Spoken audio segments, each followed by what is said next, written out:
The purse changed hands at the garden gate at midnight, and that was the end of the Duke of Rowancourt's wedding night before it had properly begun. Eleanor Vane, Duchess of Rowancourt for 11 hours, stood with her cloak soaked through by a fog that had crept up from the river and watched her husband's face go the color of old wax. She did not yet know what the sight of her at that gate would cost her. Had she known, she would have gone to it all the same, and this is the first thing worth understanding about her, before anything else is understood.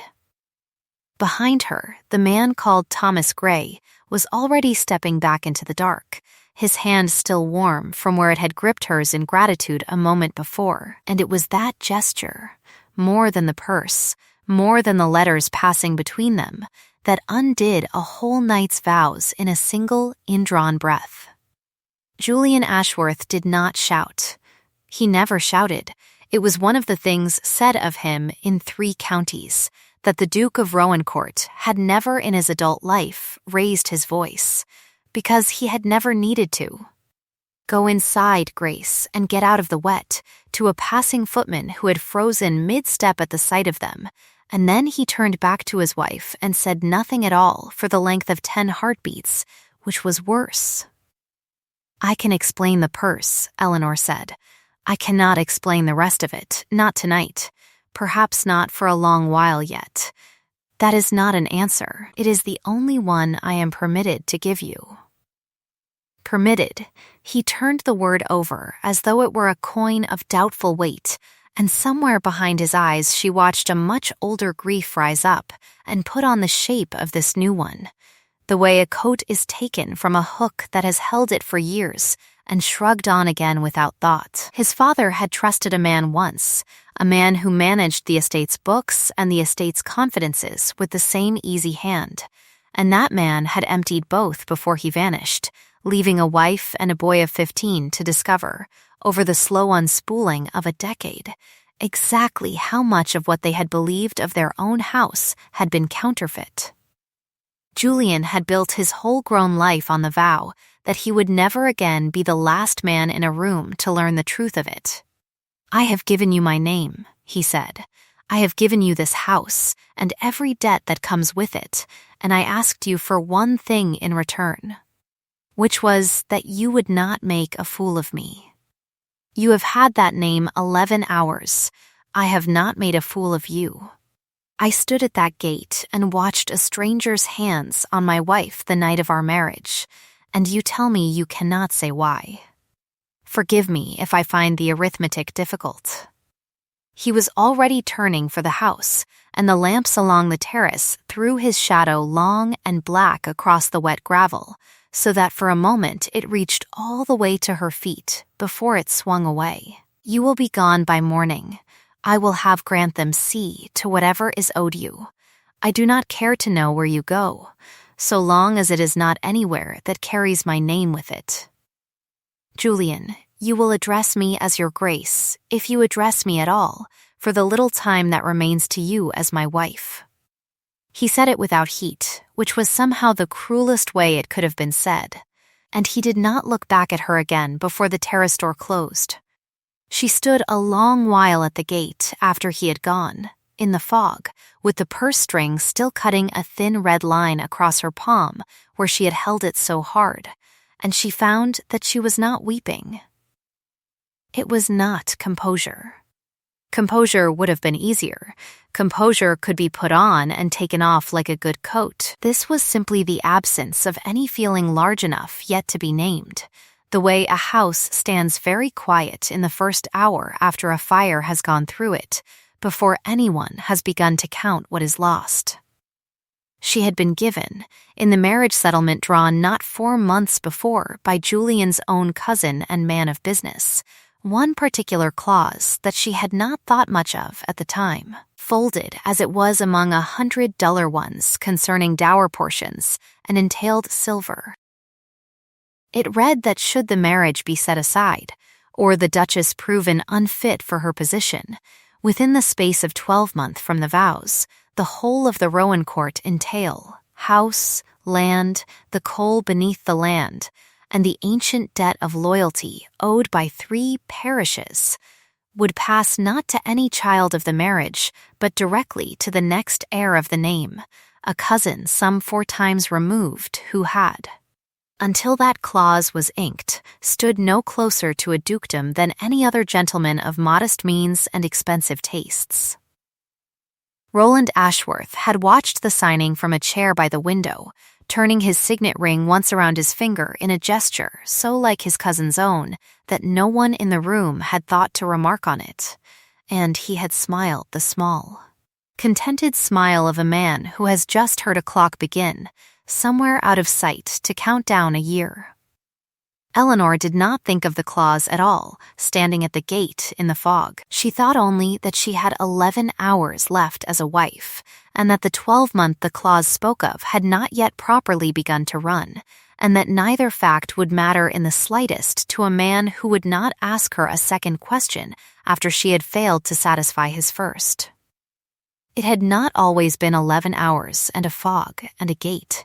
4 months earlier it had been a bright, close August, the kind of heat that lay over the whole valley like a hand-pressed flat, and it had begun, as so many bargains do, with a room, a table, and 2 people determined to want nothing from each other beyond what could be written down.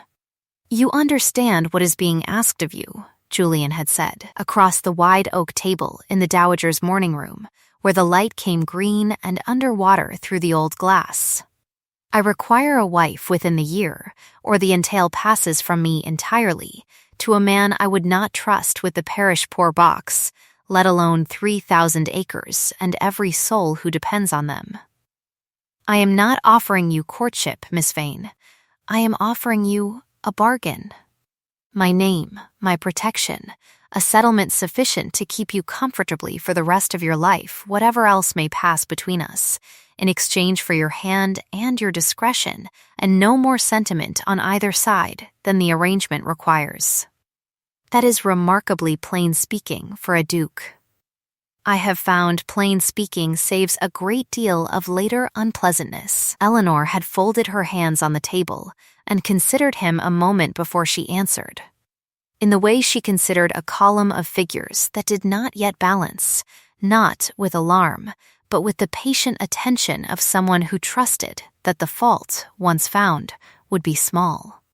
She had spent the whole of her girlhood at her father's elbow, while he kept the accounts of half the parish's better families, and when he died owing nothing to any man, though he had been paid badly and late by most of them, she had understood for the first time that there was a kind of dignity that lived entirely in whether a ledger closed clean, regardless of who was watching it close. "An account balances in the end, Your Grace," she said, "if you have the patience to let it come due." "I am not afraid of a bargain honestly stated. I have simply never had one offered to me by a duke before, and I find I would like the terms in writing." Something in his face had moved then, not quite a smile, but its grave and careful cousin. "You will have them in writing within the week. And if I find, partway through the arrangement, that I cannot in honesty tell you everything you might wish to know, then I would hope you would tell me that much, at least, that there is a room in the house you cannot yet open to me. I have no objection to closed rooms, Miss Vane, provided I am told plainly that they exist.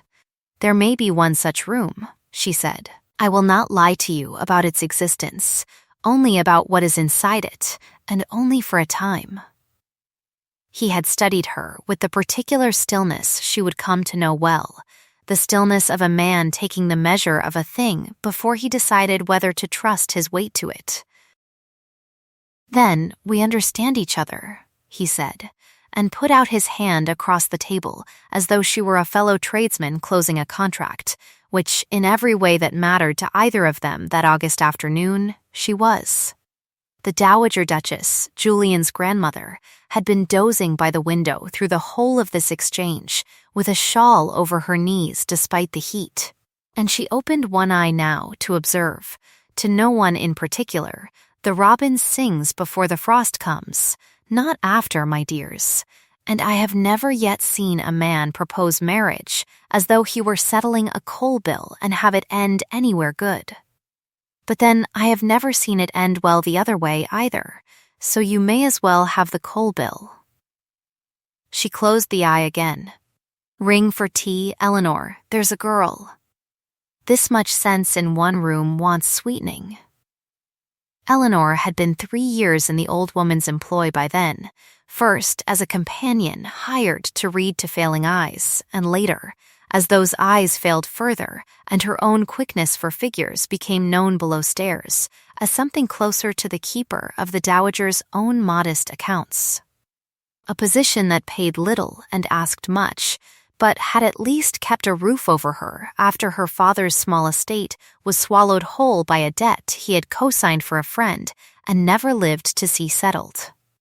She had grown, in that time, entirely accustomed to being the quietest person in any room she entered, the one whose name the fine company forgot to ask, and she had built out of that invisibility a kind of fortress.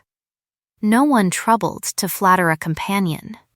No one troubled either to lie to her, since she was assumed to be beneath the trouble of it, and so she had learned more of the true state of the Ashworth affairs in 3 years of silence than most of the family had learned in a lifetime of being spoken to.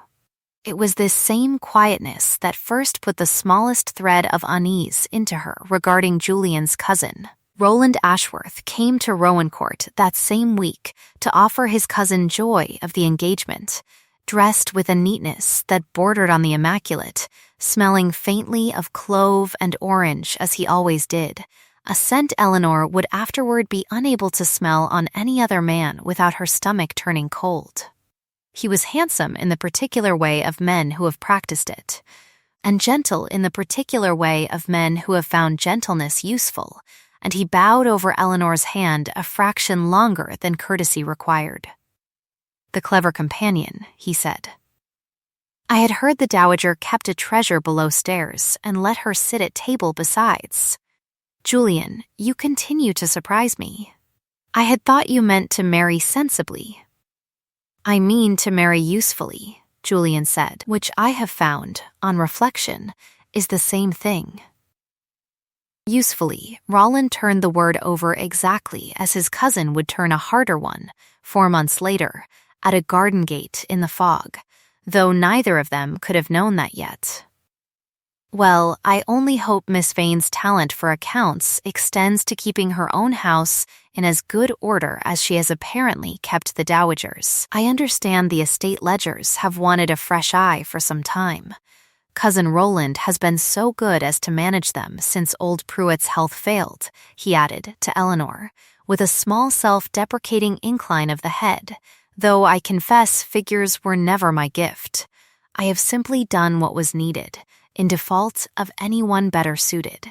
"I am sure the estate is grateful," Eleanor said, and meant, at the time, nothing more by it than the pleasantry required. It was 3 weeks later, going over the quarter accounts at Julian's own request, for he had begun, by then, to ask her opinion on matters he would once have settled alone, a small concession that cost him visibly, and that she had come to watch for the way one watches for the first green after a hard winter, that she found the first thread that would not lie flat.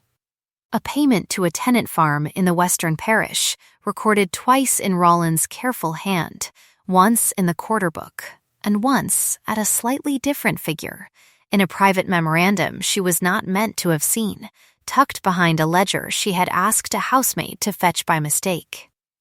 She said nothing of it that evening. She only sat a long while by her window with the 2 figures side by side in her mind, the small, honest difference between them, and felt the first cold certainty that a room in this house existed that she had not yet been shown, and that it very likely was not hers alone. She might have spoken sooner if Cassandra had not come to her 3 nights later, white to the lips, with a packet of letters clutched against her chest, and a story that made Eleanor's own half-formed suspicion suddenly the smallest of her concerns. Cassandra Ashworth was 19, and had been since her 16th year, quietly and hopelessly attached to Thomas Gray, a physician's son of perfectly respectable character and perfectly insufficient fortune, in a house that had already begun murmuring of an advantageous match with the Earl of Bexley, a widower 3 times her age whose money the estate, unbeknownst to Cassandra, badly needed. She came to Eleanor's room past midnight in her nightgown, having heard, below stairs, that the new Duchess was the one person in the house clever enough with figures to understand what she was about to say, and also, perhaps, the one person too new to the family to have already chosen a side. "He has my letters," Cassandra said. "Cousin Roland. Every one I ever wrote to Thomas, going back 2 years. I do not know how he came by them. Thomas swears he never let them from his keeping, but he has them, and he says he will lay them before the Earl of Bexley himself, unless," her voice broke there, on the unless, the way a plank breaks under weight it was never built to carry. "Unless what, Cassandra?" "Unless I do exactly as I am told, and marry where I am told, and say nothing of it to Julian. He says it is for the good of the estate. He says Julian need never know how close I came to ruining us all, if I am sensible." She looked up, and there was something in her face Eleanor recognized at once, having worn it herself in the year after her father died, the particular exhaustion of a young woman doing arithmetic on her own worth, and finding the sum come out smaller than she had hoped. "I do not love the Earl of Bexley. I do not think I could ever come to, but I would rather marry him 100 times over than see Thomas's father lose every patient he has because his son was fool enough to love above his station, and I would rather do both those things than have Julian look at me the way he is going to look at me if he ever learns any of it." "He will not learn it from me," Eleanor said, "until you are ready that he should. But you must let me help you settle this, Cassandra, or it will only grow larger in the dark the way these things always do. There is nothing to settle. Roland wants money for his silence, not much. He says, only enough to smooth some difficulty of his own, though I do not understand what difficulty a man in his position could have, and I have none of my own that Julian would not remark the lack of." Eleanor was quiet a moment, turning the 2 mismatched figures from the quarter book over again in her mind, and finding, with the cold satisfaction of an account finally come right, that they now made a different and uglier kind of sense. "I have some money of my own," she said slowly. "Not much, but perhaps enough, if it is only a little that is wanted, and perhaps enough time yet to learn why a man with an estate to manage should find himself short of ready coin for anything at all." She took Cassandra's cold hands in her own.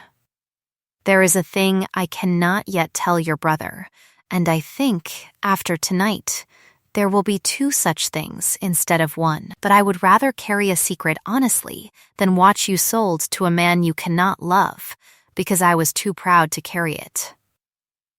Say nothing yet. Give me a little time to be certain what it is we are truly buying, and from whom."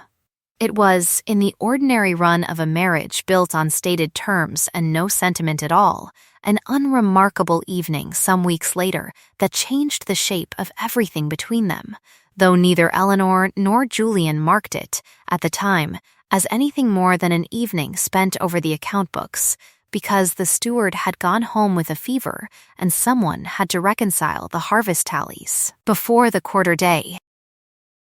They worked at the long table in the estate office until well past midnight. The candles burned low. Julian's coat discarded over the back of a chair in a manner the dowager would have called scandalous and did not see, and somewhere in the 3rd hour of it, comparing his cramped ducal hand against her clean copyist's one, he laughed. It was not a large laugh. It surprised him more than it surprised her, coming as it did in response to nothing more than her observation, dry and unhurried, that his tenants seemed remarkably fond of losing exactly the same 3 sheep every autumn on paper, whatever became of them in fact, and that either Rowan Court bred a uniquely careless strain of sheep or a uniquely imaginative strain of shepherd. He put his hand briefly over his mouth as though to catch the sound before it escaped further, and then, finding it already loose in the room, let it be. "I do not believe I have heard you laugh since I have known you," Eleanor said. "I do not believe I have had cause. You have 3 sheep's worth of cause at least once a year, apparently, and have wasted it until tonight. I shall have to reconsider my habits." He looked at her a moment across the candlelight, the ledger forgotten between them, and something in his face eased that she had not, until she saw it ease, understood to have been held so tight. "You have a gift for making a very dull evening bearable, miss," he stopped himself. "Your Grace." "I find I still forget, some days, that it is no longer Miss Vane. I confess I forget it myself. It sits oddly yet, like a coat cut for someone else's shoulders. It suits you better than you allow." He said it simply, without ornament, the way he said most things that cost him something, and then, as though the words had surprised him as much as the laugh had, he returned his eyes to the ledger and did not raise them again for some minutes. But the quiet after that had a different weight to it than the quiet before, and Eleanor, walking back to her room long after the candles were snuffed, found she was smiling in a way she had not smiled since her father died, and that she had, without quite deciding to, begun to want this bargain to be something more than a bargain. She thought, once more, of the closed room she had promised him, and for the first time it troubled her, not because she meant to break the promise of silence she had made to Cassandra, but because she had begun to understand exactly how much it might one day cost her to keep it. The blow, when it came dressed as mercy, which was Roland Ashworth's particular gift. He came to Eleanor a week before the wedding, for it was decided, once the settlement was drawn and the year's clock had properly begun to matter to at least one interested party, that there was no sense delaying what necessity had already settled, and found her alone in the estate office, the quarter books still open before her. "You have a good eye for figures," he said, without preamble, drawing the door closed behind him. "Better than mine, I think, which is not saying a great deal, but better than old Pruitt's either, and he had 30 years in the position." "I wonder you have not asked to see the full ledgers yet, rather than only the quarter's Julian troubles to hand you." "I had not thought it my place. It will be, soon enough.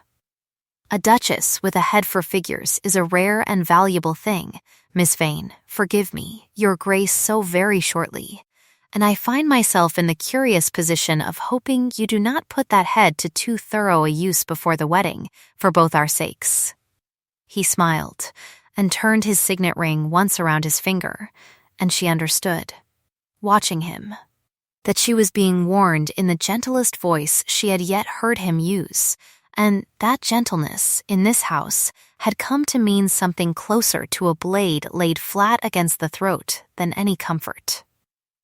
"Cassandra's difficulty, I am told, is very nearly settled. I would hate for anything to disturb the settling of it, so close to your own happy day." "Is that a threat, Mr. Ashworth?" "It is a request from one careful custodian of this family's peace to another. We want the same thing, you and I. We both want Julian to have his year, and his heir, and his estate whole. I find it easiest, in my own small way, to secure that peace with money where money will serve, rather than with truths that will only cost more than they are worth to spend. I hope you will come to see it the same way, before the week is out." She did not answer him, and he did not appear to require an answer, only bowed with his usual immaculate courtesy and let himself out, and it was some hours later, turning his words over as she turned figures, that Eleanor understood 2 things at once. that Roland Ashworth already knew of Cassandra's letters and Eleanor's small secret payments toward their silence, though she had told no one but Cassandra herself of the arrangement, and that a man does not warn another so carefully away from a thing unless the thing itself has grown large enough to threaten him. What looked, from where she stood, like the last quiet steps of a private kindness toward a frightened girl, had somehow, without her seeing it turn, become the very lever by which she might yet be undone. She said nothing of the visit to Julian. It did not occur to her, that week, that silence itself might be the trap closing, rather than any words she could have spoken. The message came, as such messages always seem to, at the worst possible hour, folded small, and pressed into her hand by a scullery girl during the wedding breakfast itself, while the house was still ringing with toasts and the last of the guests had not yet gone to their beds. It was in a hand she did not recognize, cramped and urgent, and it said only that the matter of Cassandra's letters could be settled finally and forever that very night, at the East Garden Gate at the stroke of midnight, for a sum of £200 and no more questions asked by any party, but that if the sum did not come, or came late, or came accompanied by any soul but the one it was addressed to, the letters would go to the Earl of Bexley with the Morning Post. She had, folded into her own small trunk against exactly such an emergency, £180 of her own, the whole of what remained to her from her father's estate, saved against a lifetime of small uncertainties, and now, she understood with a strange calm, about to be spent on its truest purpose. She wrote a note to Cassandra, explaining nothing, only that the matter would be settled that night, and that Cassandra was to go to bed and sleep, and she went down through the sleeping house in her wedding shift and her traveling cloak, and she told no one, and this was the last hour in which anything might yet have gone differently, had she told anyone at all. Thomas Gray was waiting at the gate, wrapped in a plain dark coat, his face white with a fear that had nothing of the lover's ardor in it, and everything of a young man badly out of his depth. "I do not know who sent this," he said, low and fast, before she had properly reached him. "I never sent Cassandra's letters to anyone. Someone else has been carrying our correspondence this year past, someone I trusted with it, and I do not know how much they have taken or to whom they have shown it, only that I was told to come tonight or lose everything. And I did not know who else to bring it to but you, since Cassandra said you were the only one who knew. How much is truly wanted?" 200. Or so I am told. I have 40 of my own. It is all my father has, besides his practice, and I would give every shilling of it, and the practice, besides, before I would see her ruined for loving me. Then we will make up the difference between us tonight, and settle the rest of it properly, in daylight, once I understand who is truly asking for it," Eleanor said, and put the whole of her £180 into his hands, and it was in the moment of his taking it, his fingers closing over hers in a grip of pure relief, his breath going out of him in something close to a sob. His arms coming around her before either of them had thought better of it, the gratitude of a drowning man for the hand that has just pulled him clear, that the terrace door opened behind them, and lamplight fell across the wet gravel, and Julian Ashworth stood in his own doorway on his own wedding night, and watched his bride embrace a stranger at the garden gate with a purse already changing, hands between them, and understood in the single and drawn breath before he spoke that every fear his father's ruin had ever taught him to carry had just been proven true again, in his own house, on his own night, by the one person he had allowed himself, against every better instinct, to begin to trust. He did not raise his voice. That was the whole of the cruelty in it. "You will be gone by morning," he said, and turned, and the fog swallowed the sound of the door closing behind him, and Eleanor stood at the gate, with her hands empty of everything but the thin red mark the purse string had left across her palm, and understood that the year the settlement had promised her had just been reduced, by her own silence and his certainty, to a single night. She left before dawn, as instructed, in the same cloak she had worn to the gate, with a single trunk that held almost nothing of value save one slim, marbled account book that had been her father's, its cover tooled long ago with his initials and, more recently, in her own hand, with hers beneath them. She did not take the settlement money Julian's steward offered her at the door, though it was owed her twice over by the letter of the law. She looked at the folded notes in Grantham's outstretched hand for a long moment, and then closed his fingers gently back over them. "Tell His Grace I have taken nothing from this house that was not already mine before I came to it," she said. "Tell him also that an account, honestly kept, does not need a bribe to make it balance. It only needs time." She did not weep, walking down the long drive in the gray hour before sunrise, past the gate where the whole of it had come apart, and it was not composure that kept her dry-eyed, any more than it had been at the gate itself. It was simply that the grief was too large yet to have found its proper size, and would not find it, she suspected, for a long while to come. Roland Ashworth watched her go from an upstairs window, a cup of chocolate cooling untouched at his elbow, and permitted himself, for the first time in 11 months of careful patience, a smile that reached all the way to his eyes. The clock the settlement had started was still running, and he had, by his own reckoning, very little left to do now but wait for it to run out. She went first to a cousin of her father's in a market town 2 counties distant, a woman who kept a small haberdashery and asked no questions of a niece arriving with a marriage she declined to speak of.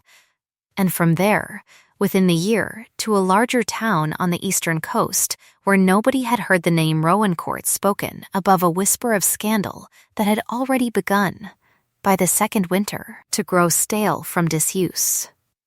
She called herself Mrs. Vane there, which was true enough as far as it went, and she found work first keeping the accounts of a shipping merchant grown too old to trust his own eyes to the columns, and then as her reputation for a scrupulous and unbribable hand spread quietly through the town's counting houses, work enough to keep 3 rented rooms and a fire in the grate through the worst of the coastal winters.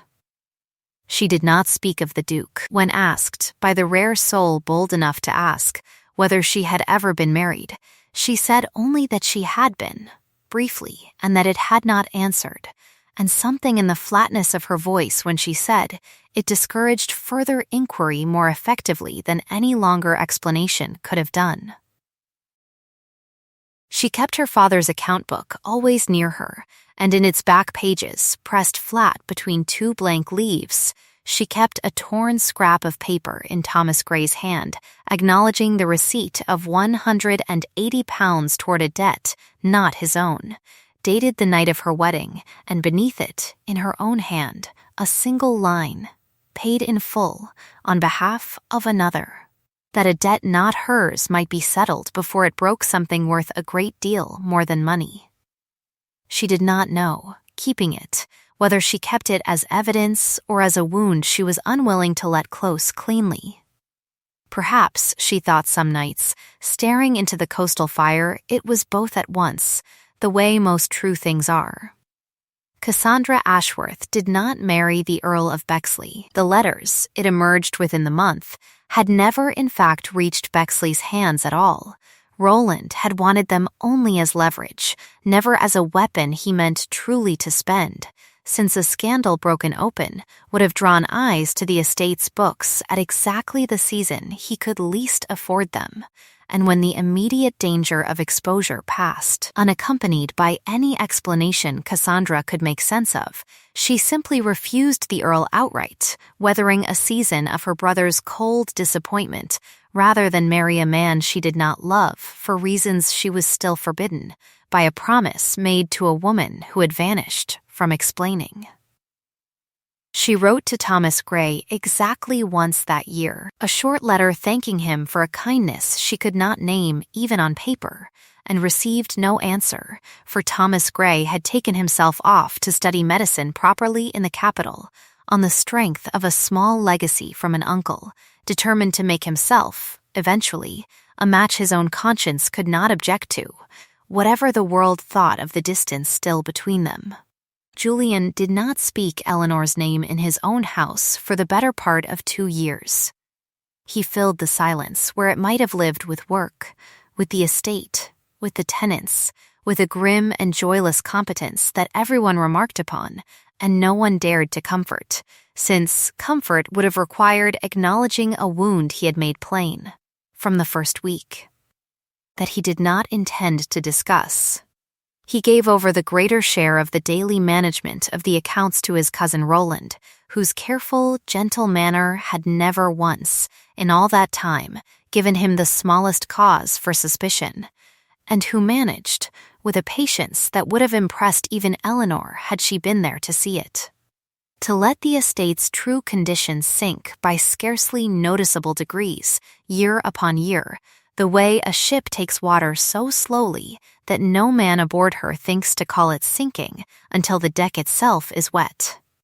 It was the 3rd winter after the wedding that broke the long quiet, though it did not break it all at once, the way these things rarely do. It began with the Dowager Duchess, grown very frail by then, refusing to be settled by any nurse or granddaughter until she had said her piece to Cassandra alone, on an evening when the wind came hard enough off the moor to rattle every window in the west wing. I have kept my tongue 3 years for the sake of a peace that was never a peace at all, only a silence dressed up to look like one, the old woman said, her voice thinner than it had been, but no less dry for the thinning.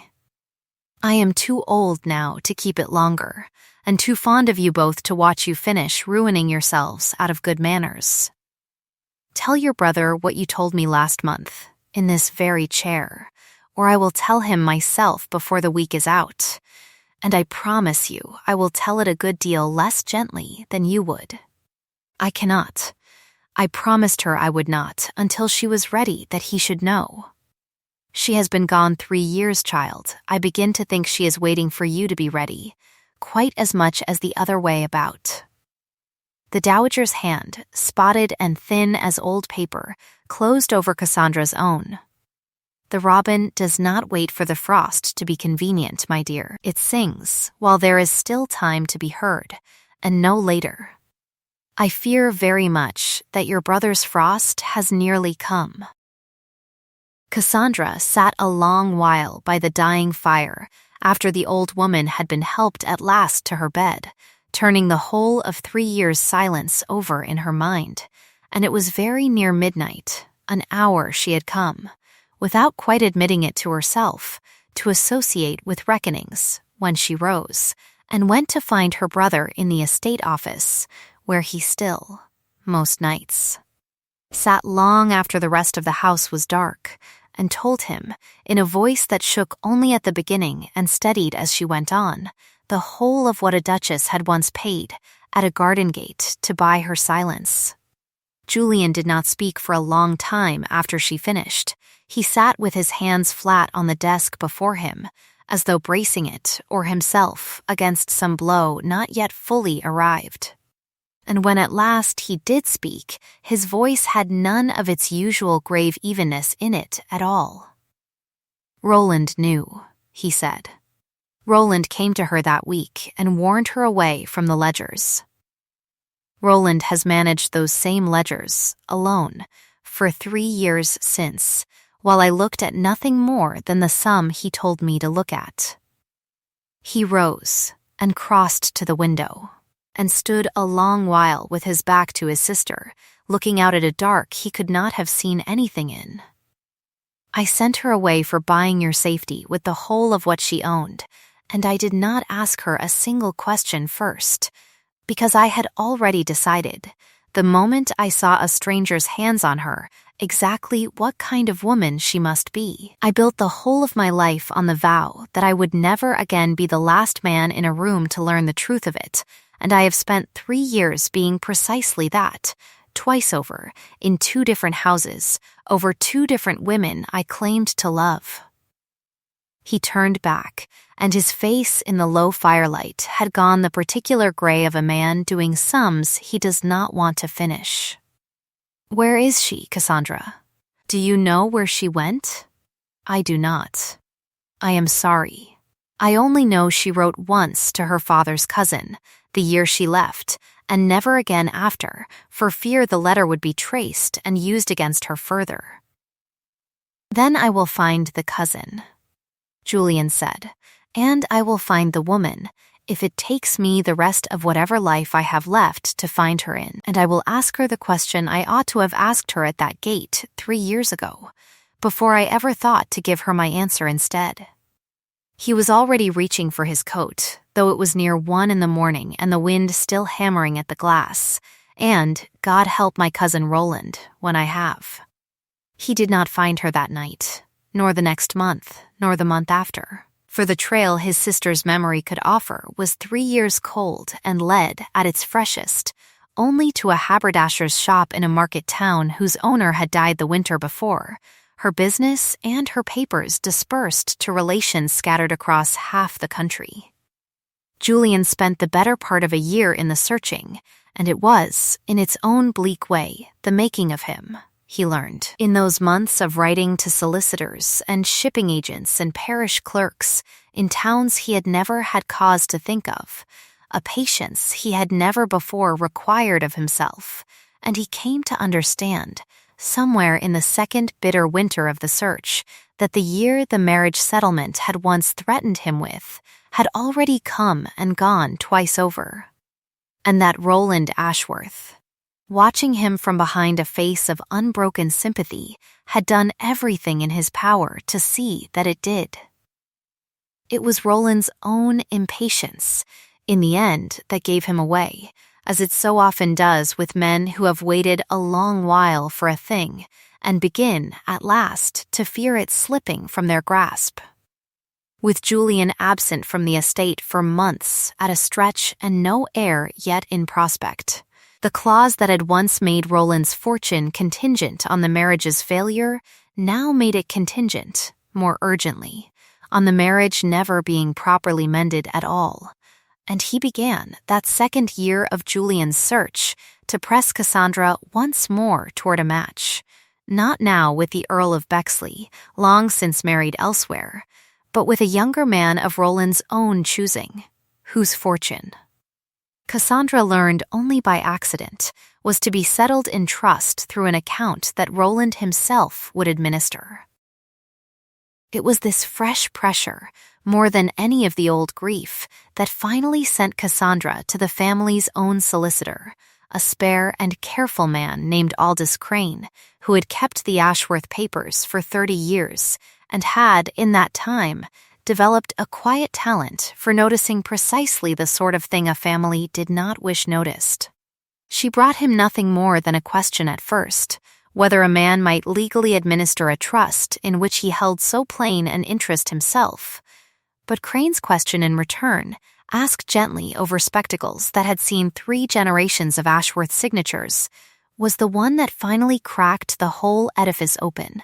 How long, exactly, had Mr. Roland Ashworth managed the estate's accounts alone, and had anyone, in all that time, thought to ask for an independent reckoning of them? No one had. It took Crane the better part of a month, working quietly and mostly at night so as not to alert the man whose figures he was checking, to find the first clean proof of what Eleanor's instinct had already told her 4 years before, over a mismatched payment to a Western farm, a pattern of small, careful thefts running back nearly a decade, each one no larger than might plausibly be mistaken for an honest clerk's error, each one, added together, amounting to a sum that would have startled even Julian's father in his most ruinous year. Crane found, too, Tucked at the back of an old letter book that ought long since to have been burned, a draft in Rollins' own unmistakable hand, never sent, for reasons Crane could only guess at. Perhaps simple caution. Perhaps the small vanity of a man who liked to keep his best work by him, demanding £200 by the stroke of midnight at the East Garden Gate. Or the whole matter would go to the Earl of Bexley by the Morning Post. Julian was 6 weeks into a fresh trail, a shipping ledger in a coastal town that listed a Mrs. E. Vane among its independent bookkeepers, when Crane's letter reached him, and he read it standing in the doorway of a dockside inn with the wind coming hard off a gray sea, and understood, for the first time with the whole of his mind, rather than only the aching, guilty edge of it, exactly what his wife had bought that night at the gate, and exactly what it had cost her to keep the purchase secret, rather than break a promise made to a frightened girl. He did not weep, reading it, any more than Eleanor had wept walking down the long drive away from him 3 years before. He only stood a long while with the letter in his hand, the sea wind tearing at the paper's edges, and thought that he had raised his voice exactly once in the whole of his adult life, on the one night it could do the most harm, and that he intended now to spend whatever remained of that life buying the debt back. He found her 3 days later in a narrow counting house above a chandler's shop, bent over a ledger with a pen in her ink-stained fingers and her father's marbled account book, as ever, close at her elbow. And he stood in the doorway a long moment before she looked up, because he found, for once in his life, that he did not trust his own voice to begin.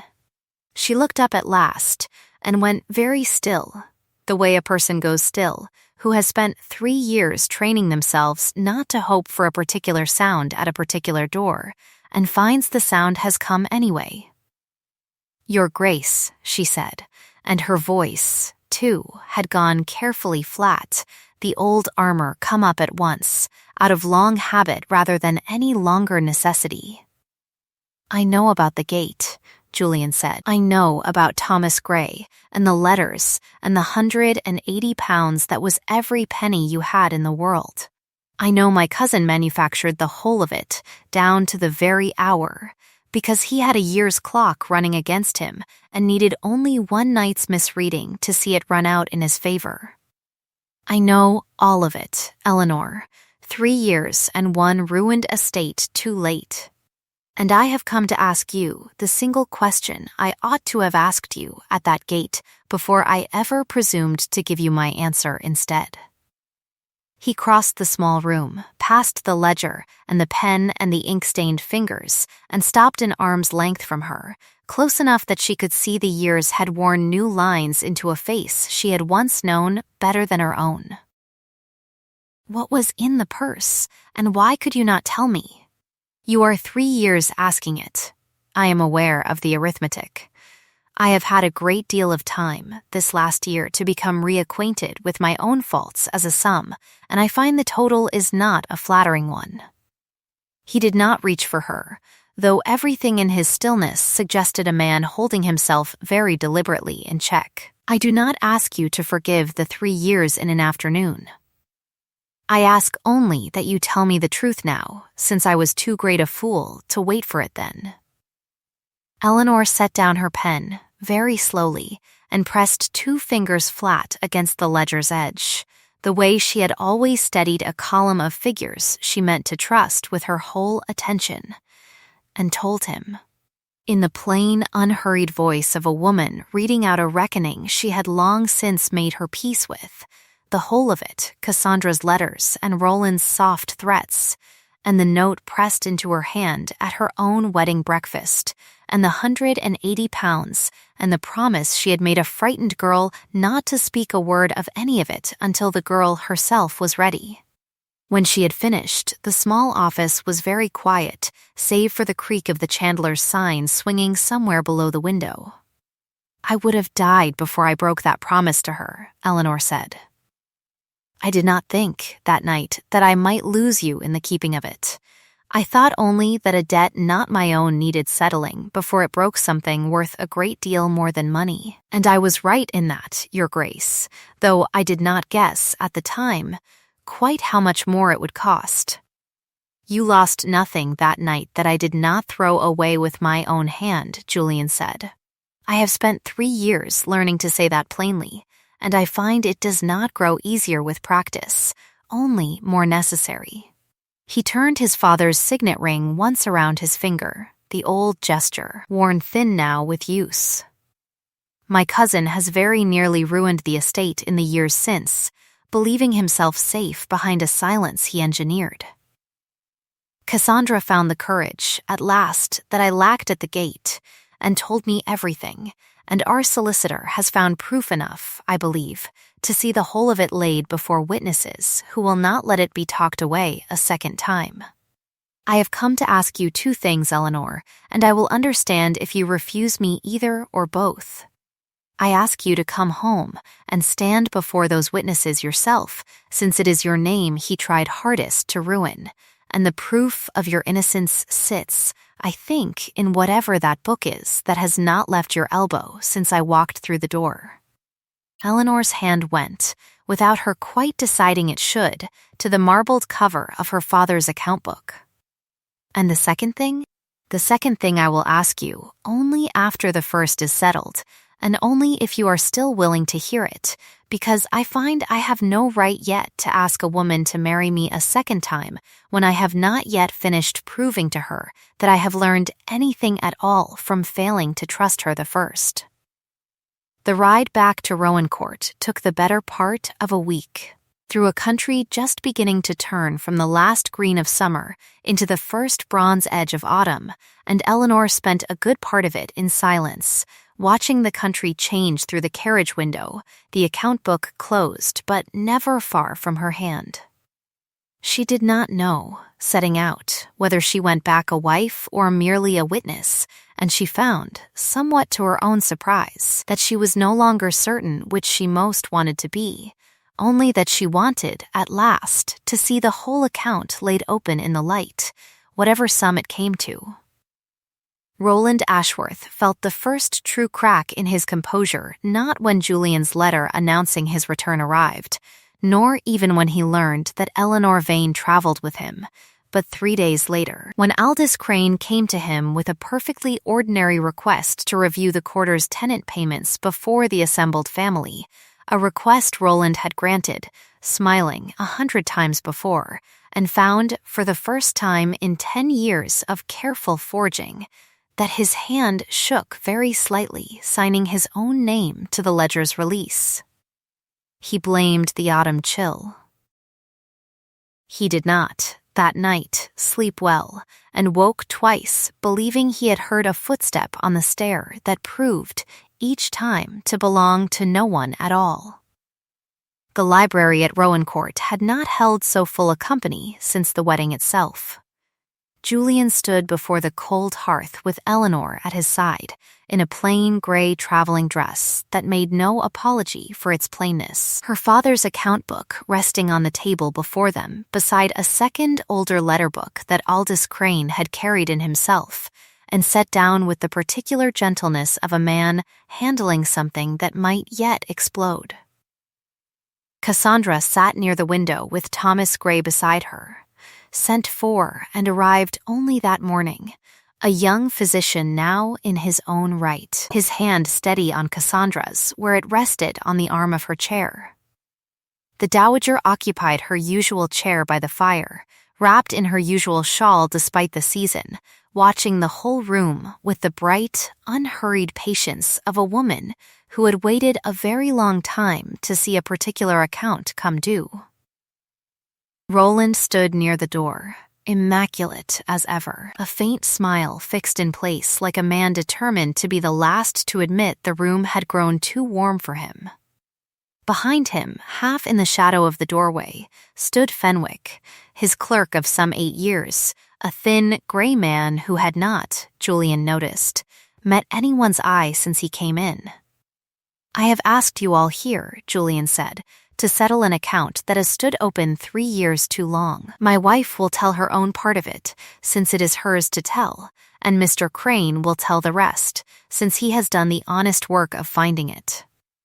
Eleanor did not raise her voice, any more than her husband ever raised his, she had learned, in 3 years of quiet counting houses, that a true figure needs no shouting to be believed. She told the room, plainly and without ornament, of Cassandra's letters, and the note at the wedding breakfast, and the gate, and the £180, and as she spoke she opened her father's account book to its last written page and set it upon the table, so that any who wished might read, in her own hand, the line she had written that same night 3 years before, paid in full.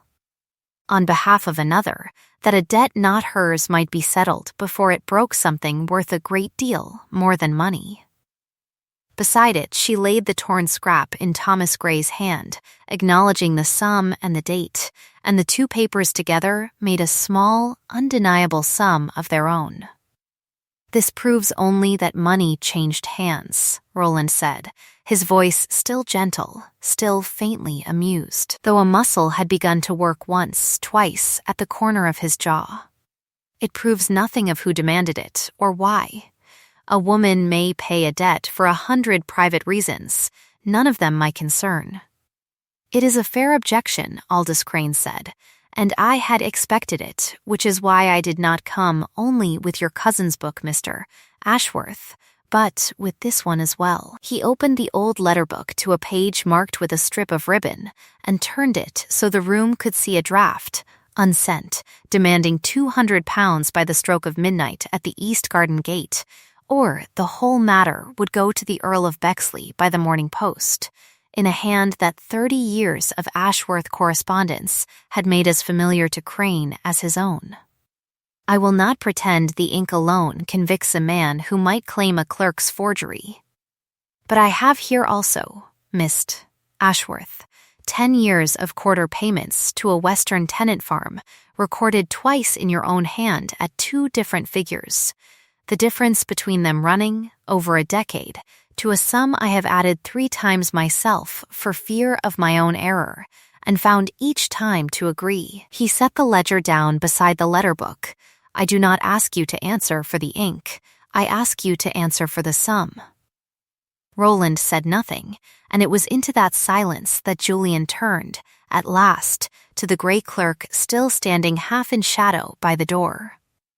"Fenwick," he said, quietly, "whose seal is beneath the wax on that letter, not the false direction pressed above it, which I am told any competent hand could counterfeit, but the seal beneath, pressed into the wax itself before the paper was ever folded. You have kept Mr. Ashworth's correspondence 8 years. You would know a false seal from a true one better than any man in this room." Fenwick's eyes went, for the first time since he had entered, to Roland's face, and found there not the reassurance he had perhaps hoped for, but only the fixed, brittle smile of a man who has just understood that the question asked of his clerk is the only one left that matters. "It is his own seal, Your Grace," Fenwick said, very low.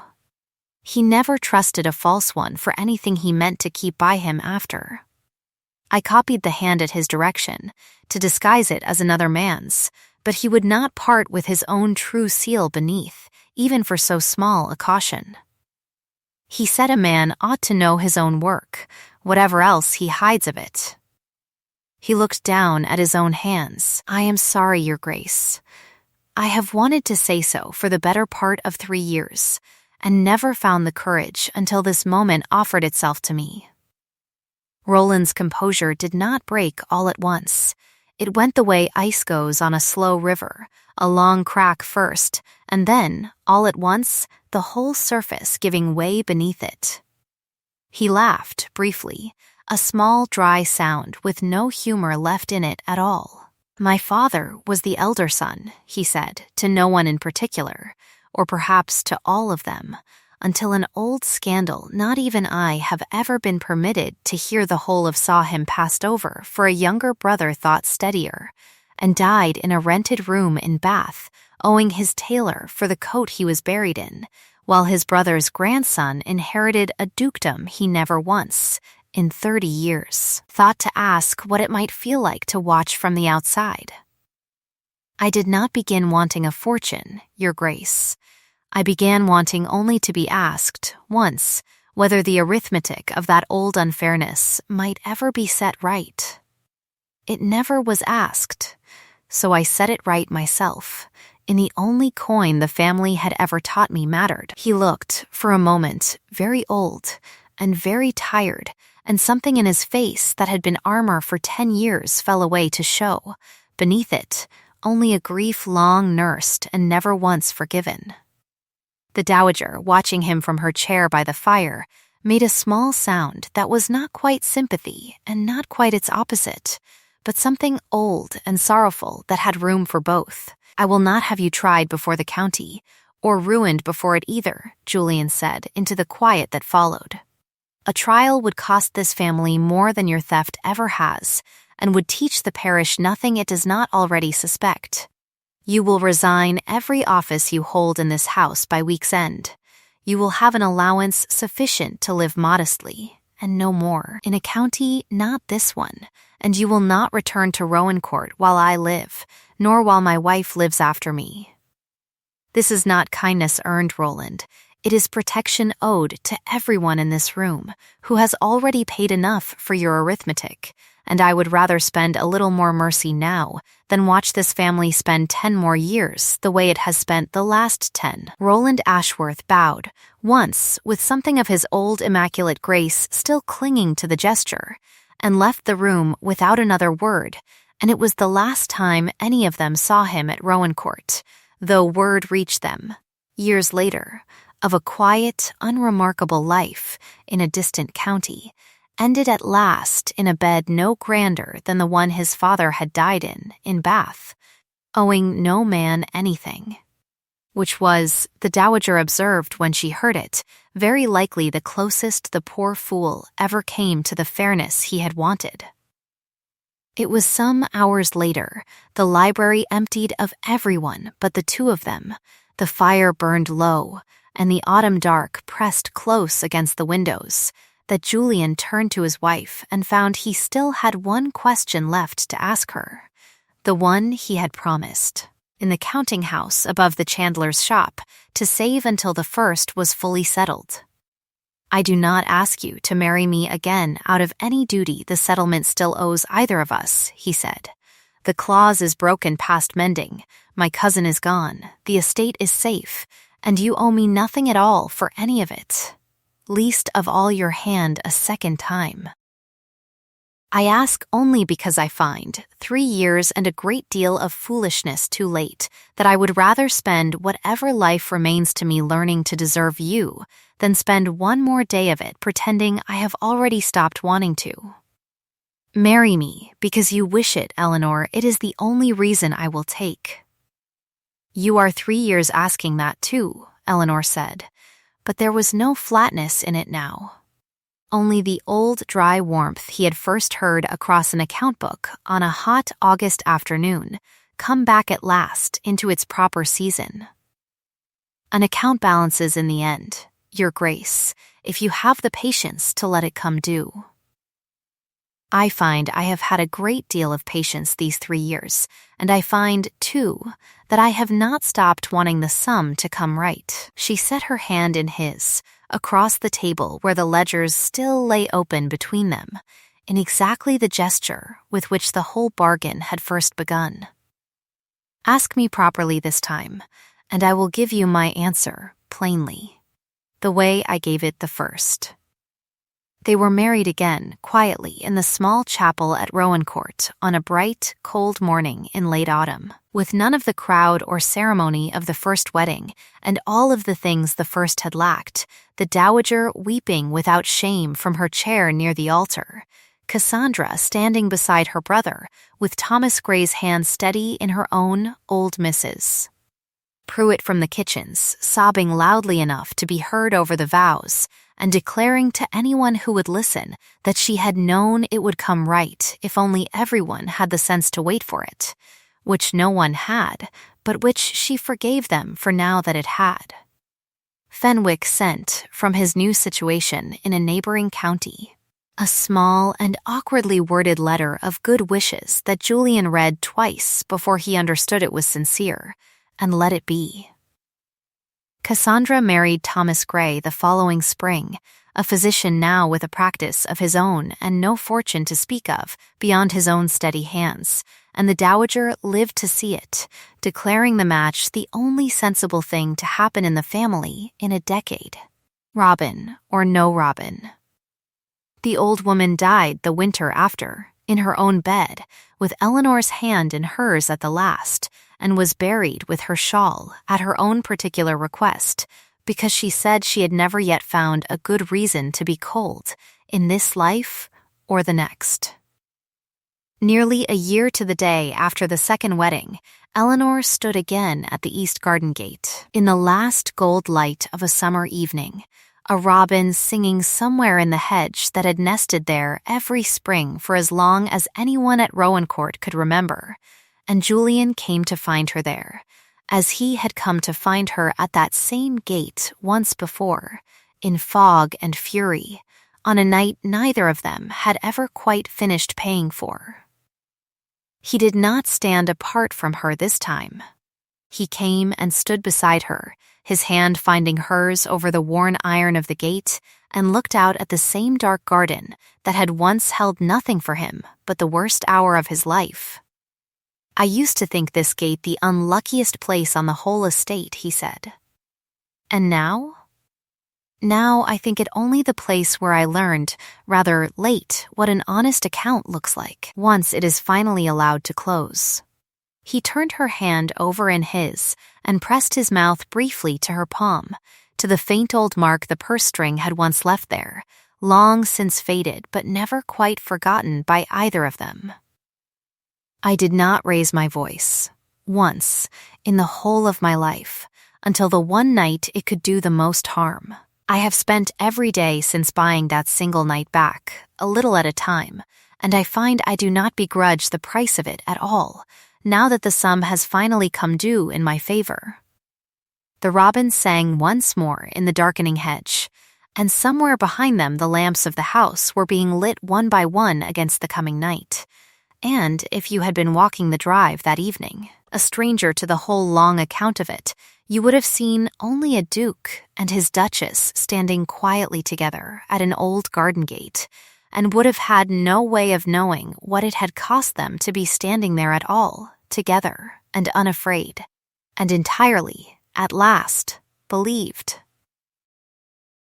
And if this story warmed you the way a hearth warms a traveler who has come a long way through the cold to reach it, I am glad of it, and gladder still to have had you by the fire for the telling.